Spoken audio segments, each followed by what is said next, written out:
In this flip video, I'm going to cover the information that we'll go over during our video conference. Before that, I want to talk about an assignment from July, one where I asked you to take photos of your lab and your classroom. Several of you have done that already and sent me your pictures.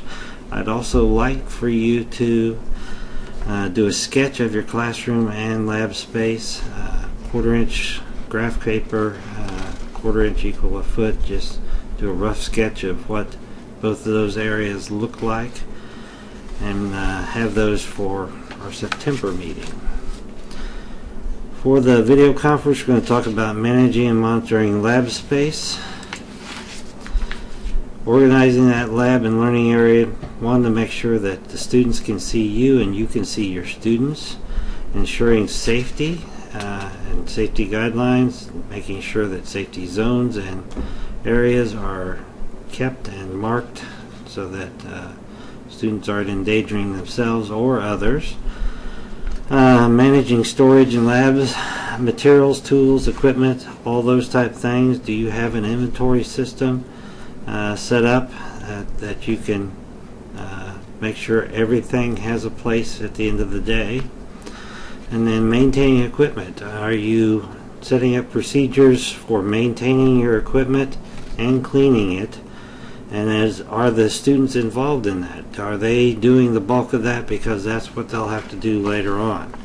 And then lastly, securing against loss or damage. And that goes back up to your storage procedures and how things are stored. Do you have a system that you can easily look at and see if something is missing?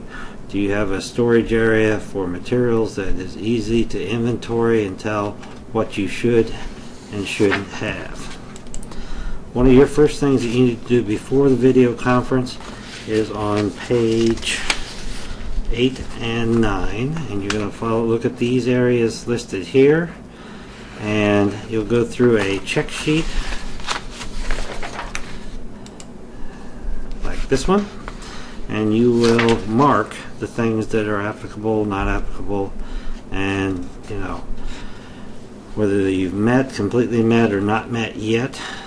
If it's an NA area, what I'd really like for you to do, this will be a digital document that I'll send you.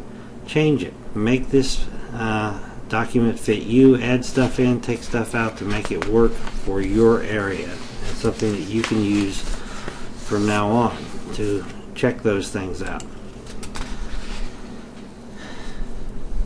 Within that lab management challenges is what we'll be looking at, keeping track of those supplies, and we'll talk about those things involving the students and all that stuff, and make sure that they're there, and ensuring safety, and trying to keep those kids in a line of sight. And we'll talk about old ways of doing that, because you can't always see them. But there are old ways such as using mirrors, and there are new ways such as using video cameras. So we'll talk about those, of how we can do that. At the same time, you still got to be where you can go around and check on students and their work and have students in multiple places. The next assignment for the video conference is a lab management checklist. And that checklist looks similar to the other ones, just a little bit different. Once again, digital, make it your own. Add things in that make it pertinent to your lab, your classroom area, and make sure that you've gone through that. And we'll go over this during the video conference also, and that'll be on pages 10 and 11 in your participant guide. Well, the last thing I want you to do not the last thing, but what you'll do with those is these questions that are on this slide here. You'll need to copy them down, but they'll apply to both sheets. So make sure that you answer those based upon both sheets that you've done, and we'll go over those during the video conference. Then from that, you're going to look at plan for meeting lab management. What changes need to be made to meet what needs to be done. And with that, we're going to use this sheet in our participant guide, which is on page 12, which has criteria. here that you will have assessed through your check sheets and plan of action. List those criteria that need to be worked on and a plan of action, but you also need to add in a column on this side for cost, and then on this side the why we're doing that. You know, why do we have those criteria there? Why did they show up? Is it something that's in a job description? Is it something that a advisory committee member asked you to do? So do that also based upon your check sheets that you've done. We'll also look at your calendars. What do your calendars have on them? A lot of different things should be on your calendar, starting with all the dates for our meeting times, both video conferences and the live conferences. So make sure you get those on your calendar. There are many other things that you'll have on your calendar also that you need to keep track of, such as CTSOs, when they meet, what they do. There'll also be holidays from your sending schools. Get those on your calendar.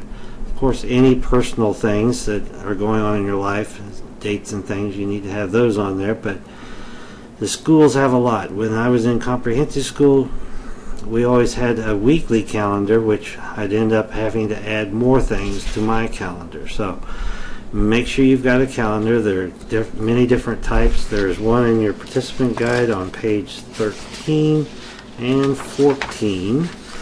You can use it, but office supply stores have many good calendars. There are also many digital calendars. You choose the one that works best for you.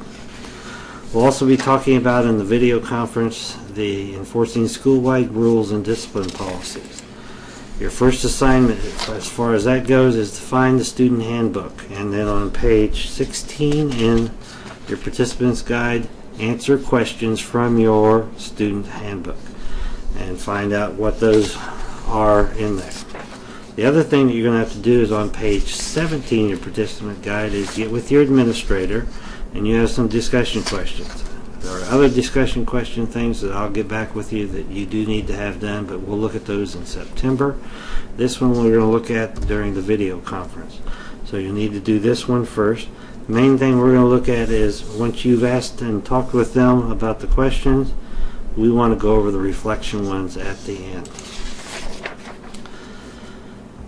Hey, that's the things we're going to cover on the 29th. You need to make sure you have those things done, and if you have questions, feel free to call me or email me. Other than that, I will see you on the 29th.